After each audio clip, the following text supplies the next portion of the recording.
शाम का अंधेरा घेर आया था। छड़ी टेकते हुए वृद्ध बनवारी लाल जी जनरल मैनेजर के बंगले के सामने आकर रुक गए। वे अभी भी तय नहीं कर पा रहे थे कि जनरल मैनेजर से मिलने जाएं या नहीं। इसी कश्मकश में वहीं ठिठक कर खड़े रहे। आखिर जी को कड़ा किया और लोहे का छोटा फाटक खोलकर अंदर दाखिल हुए। सामने लॉन में कोई नहीं था। ईश्वर को याद कर वे आगे बढ़े। कुछ कदम चलने के बाद उन्हें पोर्च में साहब की कार खड़ी नजर आई। मतलब साहब दौरे से लौट आए हैं। ये सोचकर उत्साह से उनकी धड़कन अचानक बढ़ गई। उन्होंने जल्दी से बाकी रास्ता पार किया। बरामदे में आकर जूते खोले और कांपते हाथों से डोरबेल का बटन दबा दिया। डोरबेल की मीठी आवाज से विशाल बंगला गूंज उठा। थोड़ी देर बाद किसी के आने की पच्चाप सुनाई दी। अगले ही पल नौकर ने दरवाजा खोला और अदब से पूछा, कहिए। जी साहब हैं? जी हाँ, मुझे मिलना था, बस 5 मिनट के लिए। आइए, कहते हुए नौकर ने सम्मान सहित उन्हें रास्ता बताया। झिझकते हुए बनवारी लाल जी बैठक में दाखिल हुए। जनरल मैनेजर के बंगले पर वे पहली बार आए थे। वहां की भव्य साज सज्जा देख वे हैरान रह गए। संकोच पूर्वक चलते हुए वे एक सोफे में सिकुड़कर धंस गए। उनका नाम पूछकर नौकर अंदर चला गया। बनवारी लाल जी अपने में सिमटे बैठक का जायजा लेने लगे। सामने खूबसूरत शोकेस में गणेश जी की भव्य प्रतिमा विराजमान थी। उन्हें निहारते हुए बनवारी लाल जी मन ही मन बातचीत की योजना बनाने लगे। 3-4 मिनट बाद नौकर वापस आया।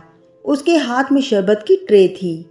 बड़े आदर से शरबत पेश कर उसने विनम्रता पूर्वक कहा, साहब तैयार हो रहे हैं, 5-7 मिनट लगेंगे, कृपया तब तक इंतजार कीजिए। और वापस अंदर चला गया। बनवारी लाल जी संकोच से भरे शरबत की चुस्की लेने लगे। लगभग 5 मिनट बाद साहब आए। बनवारी लाल जी तुरंत अदब से खड़े हो गए। नमस्ते साहब। अरे वाह! उन्हें देखते ही अभिवादन का बड़े सम्मान से उत्तर दे साहब खिल उठे। कब आए आप? जी आज ही। और सब ठीक है? साहब ने उन्हें अपने साथ बैठा लिया। रिटायर होने के बाद शायद पहली बार मिल रहे हैं आप? जी हाँ। साहब की आत्मीयता से बनवारी लाल अभिभूत हो उठे। कितना समय हो गया होगा आपको रिटायर हुए? मेरा ख्याल है साल भर। जी हाँ, 1 साल और 2 महीने। समय कैसे बीत गया पता ही नहीं चला। साहब ने बड़े अपनेपन से उनके कंधे पर हाथ रखा। स्वास्थ्य वगैरह सब ठीक है ना? जी हाँ। और सुनाइए। साहब के होठों पर हल्की सी मुस्कान उभर आई। कैसी चल रही है रिटायर्ड लाइफ? ये सुनकर बनवारी लाल जी के हृदय की धड़कनें अचानक बढ़ गईं। उन्हें लगा यही माकूल क्षण है साहब से शिकायत करने का। उन्होंने हाथ जोड़कर याचनापूर्ण नजरें साहब के चेहरे पर गड़ा दी। एक प्रार्थना थी साहब। हाँ हाँ कहिए ना, इतना संकोच क्यों कर रहे हैं? जी, बनवारी लाल जी अब भी झिझक रहे थे। दरअसल ऑफिस का काम था, आप कहेंगे बंगले पर आकर। कोई बात नहीं, साहब ने उन्हें आश्वस्त किया। उसूलों में कभी कभी ढील दी जा सकती है। फिर अब तो आप रिटायर हो चुके हैं, दूसरे शहर में रहते हैं, आप निसंकोच कहिए। बनवारी लाल जी का स्वर यकायक थरथरा उठा। साहब, मेरे पीएफ का और दूसरे फंड्स का पैसा दिलवा देते तो बड़ी मेहरबानी होती। पीएफ और दूसरे फंड्स? साहब पूरी तरह चौंक पड़े। क्या कह रहे हैं आप? आपको अभी तक मिले नहीं? नहीं साहब।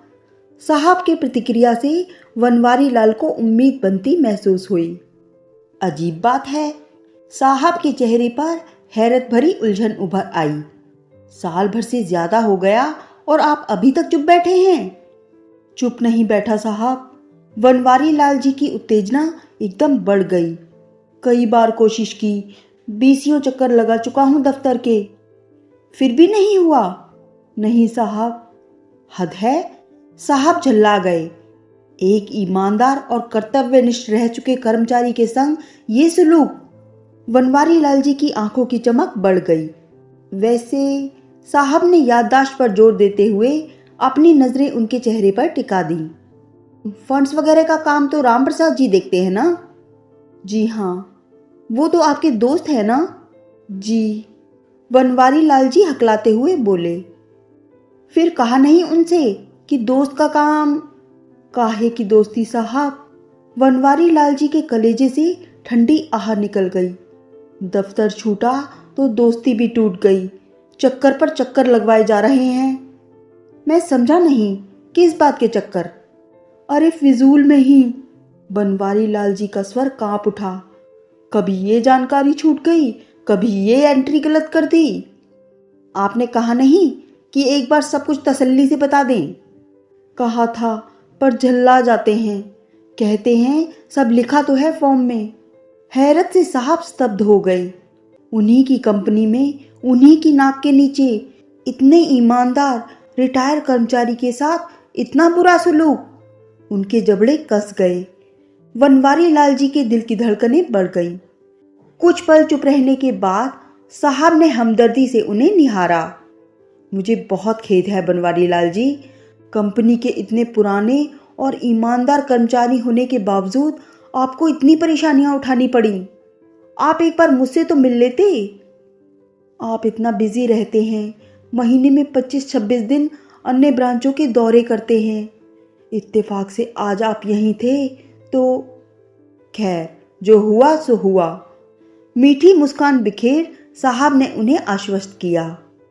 अब आप रत्ती भर चिंता ना करें, कल आपका काम निश्चित रूप से हो जाएगा। सच साहब? खुशी से बनवारी लाल जी का गला भर आया। एहसान मानते हुए उन्होंने हाथ जोड़ लिए। बहुत बहुत मेहरबानी होगी साहब आपकी। मेरा दिल ही जानता है कितनी परेशानी होती है मुझे बार बार गांव से यहाँ आने में।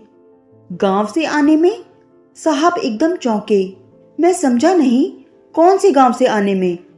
आप तो शायद रायपुर रहने लगे हैं ना, अपने बड़े बेटे के पास? जी। बनवारी लाल सहसा संकोच में पड़ गए। फिर ये गांव? बनवारी लाल जी अटकने लगे। जी वो 40-45 किलोमीटर पर एक गांव मांचल है, जीरापुर से 9 किलोमीटर अंदर। हाँ हाँ, सुना तो है। नदी किनारे कोई पुरानी गढ़ी है? जी हाँ वही। वहाँ मेरी खेती है छोटी सी, 6.5 बीघा की। अच्छा अच्छा, उसे बटाई पर देने आए होंगे अभी रायपुर से? जी। बनवारी लाल जी संकोच से वहीं सोफे में धंस गए। आजकल मैं वहीं रहता हूँ। वहाँ? साहब की आंखें हैरानी से फैल गईं। पर उस गांव में तो कोई सुविधा नहीं है। बनवारी लाल जी सिर झुकाए अपने में और सिमट गए। मेरा ख्याल है शायद बसें भी नहीं जाती होंगी वहाँ। 3-4 किलोमीटर पैदल जाना होता है। हाँ में बनवारी लाल जी ने सिर हिला दिया। फिर ऐसी सुविधाहीन गांव में रहने की क्या सूझी आपको? रायपुर में मन नहीं लगा आपका? जवाब देने की बजाय बनवारी लाल जी सिर झुकाए बैठे रहे। उनकी आंखों के कोरों पर आंसू चमकने लगे। साहब गहरी नजरों से अब भी उन्हें भांप रहे थे। उन्होंने भेदते स्वरों में उनके दिल को कुरेदा। आपने जवाब नहीं दिया बनवारी लाल जी। रायपुर में मन नहीं लगा क्या आपका? भला क्या जवाब देते बनवारी लाल? क्या अपने ही घर का दुखड़ा रो देते साहब के सामने, और वो भी अपनी औलाद के विरुद्ध? होंठ भींचे, सिर झुकाए बैठे रहे वो। साहब की उत्सुकता बढ़ती जा रही थी। उन्होंने बच्चों जैसे कौतूहल से पूछा, आपके 2 बेटे हैं ना, जबलपुर और इटारसी में? हाँ में बनवारी लाल ने हौले से सिर हिला दिया। वे भी शायद अच्छे ओहदों पर हैं। खुद के बंगले हैं ना उनके? उनके यहाँ गए थे आप? जी। बड़ी मुश्किल से उनके गले से आवाज निकली। फिर आप वहां भी नहीं रहते, ऐसी कमजोर और बुढ़ापे की हालत में? आपकी पत्नी को तो गठिया है ना? बनवारी लाल जी का हृदय फट पड़ने की सीमा तक भर आया। अपने मन का सैलाब रोकना उनके लिए दुश्वार हो गया। आखिर क्या मजा मिल रहा है साहब को मेरा जख्म कुरेद कर? साहब भी उन्हें उन लोगों सरीके हल्के लगने लगे जिन्हें दूसरों की ढकी उगाड़ने में बड़ा मजा आता है। मन तो हुआ साहब का बंगला तुरंत छोड़ दें, मगर बनता काम बिगड़ जाने की आशंका थी, इसलिए मन मसोस कर सिर झुकाए चुपचाप बैठे रहे। साहब आज कुछ अजीब मूड में थे। बनवारी लाल जी के निजी जीवन के लिए उनकी उत्सुकता बढ़ती जा रही थी। मेरी समझ में नहीं आता, आप खुद इतने कमजोर हैं, पत्नी बीमार है, फिर उस सुविधाहीन गांव में रहने के बजाय आप यहीं क्यों नहीं रहते, अपने घर? अपना घर सुनते ही एक हूक सी उठी बनवारी लाल जी के हृदय में। थरथराती आवाज में उन्होंने अपना पथराया चेहरा ऊपर उठाया। घर तो बेच दिया था साहब। बेच दिया था? हैरत से साहब ने उन्हें घूरा। कब? रिटायर होने के 3-4 महीने पहले। क्यों? जवाब देते हुए बनवारी लाल जी को गले में कांटे चुभने लगे। तीनों बेटे बहू जोर देने लगे थे कि रिटायर होने के बाद तो हम पति पत्नी को उन लोगों के पास ही रहना होगा। यहाँ इतनी दूर सूने मकान की देखभाल कौन करेगा? किराए पर देने में भी खतरे हैं। और आपने घर बेच दिया? जी। पछतावे की शूल से वे कराह उठे। आज भी वे उस पल को कोसते रहते हैं जब तीनों बेटे बहुओं के बहकावे में आकर उन्होंने अपना घर बेच दिया था। काश ना बेचा होता, शहर में रहने का ठौर तो रहता। भले ही छोटा सा घर था, कहने को तो रहता कि अपने खुद के घर में रह रहे हैं। सैकड़ों शूल खच खच उनके हृदय में चुभने लगे। कितनी भारी गलती कर बैठे थे वो।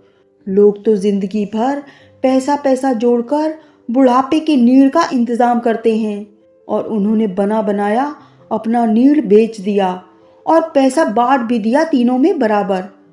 ऐसा क्यों कर दिया आपने? तरस खाते हुए साहब बुरी तरह कलप उठे। कम से कम पैसा तो अपने पास रखना था। अब साहब जी, याद करते हुए बनवारी लाल जी का हृदय हाहाकार कर उठा। मैंने सोचा पैसा कहाँ छाती पर बांध कर ले जाना है, मरने के बाद भी तो तीनों का ही है। मरने के बाद ना, और जीते जी? साहब की आत्मा भी बुरी तरह तड़प उठी। बनवारी लाल जी, सूरज भी शाम को जब अस्त होता है तो चंद्रमा के पास अपनी रोशनी सहेज कर रखता है, रात के सहारे के लिए। और आपने कुछ भी नहीं रखा अपने पास, बांट दिया सब। कम से कम अपनी बूढ़ी बीमार पत्नी का तो ख्याल किया होता। पूरी मुट्ठी खोल दी। बनवारी लाल जी को अब और जज्ब करना दुश्वार हो गया। इतने दिनों का दर्द जो अंदर ही अंदर रोक रखा था, साहब की हमदर्दी के रुख का स्पर्श पाते ही लावा बनकर फूट पड़ा। हाथों में मुंह छुपा वे फूट फूट कर रो पड़े, एक नन्हे से बच्चे की तरह। दुनिया की भीड़ में लुट चुके एक नादान, अनाथ, असहाय बच्चे की तरह। उनका करुण रुदन रोके ही नहीं रुक रहा था। कुछ नहीं बचा साहब मेरे पास, कुछ भी नहीं। ले देकर बस ये माचल वाली जमीन है। दाम कम रहे थे उस वक्त, भगवान ने कुछ ऐसी बुद्धि दे दी कि बेची नहीं। लड़कों को भी जानकारी नहीं थी उसकी, वरना। साहब हैरानी से सुनते रहे। बनवारी लाल जी सोफे से उतरकर गिड़गिड़ाने लगे। मेरे फंड्स के पैसे दिलवा दो साहब, बड़ी मेहरबानी होगी। बार बार मेरे बूते का नहीं रहा, किराया लगाकर आना, 1 रुपया खर्च करना भी बहुत सोचना पड़ता है साहब मुझे। साहब को अब और सुनना दुश्वार हो गया। पिता की उम्र के एक बूढ़े इंसान को अपने सामने इस तरह रोते देख उनका दिल भर आया। उन्होंने खींचकर बूढ़े बनवारी लाल जी को अपने गले से लगा लिया। भावुकता के कारण उनसे बोला भी नहीं जा रहा था। किसी तरह दिल पर काबू पा उन्होंने सधे कंठ से बनवारी लाल जी को आश्वस्त किया। अब आप रत्ती भर भी चिंता न करें बनवारी लाल जी, आपका काम हो गया समझो। ब्याज समेत एक एक पैसा आपको मिल जाएगा। सच साहब? कृतज्ञता से बनवारी लाल जी की सूनी आंखें चमक उठीं। हाँ में सिर हिलाते साहब अपनेपन से मुस्कुरा दिए। अब तो खुश? एहसान मानते हुए बनवारी लाल जी ने उनके हाथों को अपनी भीगी आंखों से लगा लिया। अच्छा बनवारी लाल जी, उनकी पीठ थपथपाकर साहब ने उनके मन को खंगाला। फंड्स का पैसा मिलने के बाद आपकी क्या योजना है? बस ये पैसे मिल जाएं, बैंक में एफडी कर दूंगा, फिर ब्याज से। और रहेंगे कहाँ? माचल वाली ज़मीन बेचकर यहीं शहर में छोटा सा घर ले लूंगा। रायपुर या अपने बेटों के पास नहीं जाएंगे? बनवारी लाल जी नजरें झुकाए चुप हो गए। साहब उनके चेहरों पर आते भावों को भांपते रहे। थोड़ी देर चुप रहने के बाद उन्होंने गहरे स्वर में पूछा, बनवारी लाल जी, क्या आपको मालूम है आपके फंड्स के काम में अड़ंगे कौन डाल रहा है? किसकी हरकत होगी ये है? जाने तो साहब, मेरा काम बन गया, अब मेरे मन में किसी के लिए कोई कड़वाहट नहीं। फिर भी कौन होगा वो अड़ंगेबाज? है तो वही जो कभी मेरा दोस्त था, वो राम प्रसाद। नहीं बनवारी लाल जी, वो नहीं, मैं खुद आपका जनरल मैनेजर। आप? हैरत से बनवारी लाल जी की आंखें फैल गईं। अविश्वास से वो साहब को देखते रहे। हाँ बनवारी लाल जी, मेरे ही कहने पर राम प्रसाद जी टाल मटोल कर रहे थे। बनवारी लाल जी को अब भी विश्वास नहीं हो रहा था। साहब बेहद गंभीर थे।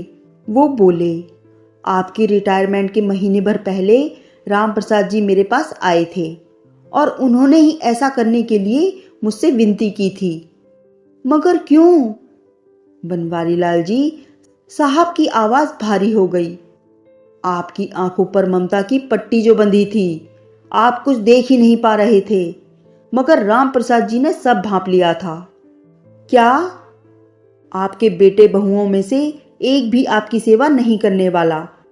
सब के सब अपने अपने हिस्से पर नजरें गड़ाए बैठे थे। बनवारी लाल जी की आंखें हैरानी से फैल गईं। साहब एक एक शब्द तौलते हुए गहराई से उन्हें घूर रहे थे। बनवारी लाल जी, यदि फंड्स के ये पैसे भी राम प्रसाद जी रिटायरमेंट के दिन ही दिलवा देते तो बनवारी लाल जी का कलेजा मुंह को आ गया। वो तो इन पैसों का बंटवारा भी अपने तीनों बेटों में कर देते। फिर आज क्या करते आप? सोचकर ही बनवारी लाल भीतर तक दहल उठे। क्या हालत होती उनकी आज। उनकी आंखें फिर से छलछला आईं। वो बेकार ही अपने दोस्त को दोष देते रहे, मगर उसने तो। उनका दिल अपने दोस्त से मिलने को तड़प उठा। वो जाने के लिए तुरंत उठे, तभी उन्होंने देखा राम प्रसाद जी ठीक उनके पीछे खड़े हैं। राम प्रसाद, कहते हुए वो उनके गले लगकर फूट फूट कर रो पड़े। दोस्ती का फर्ज कैसे अनोखे अंदाज में निभाया था इस निर्मोही ने।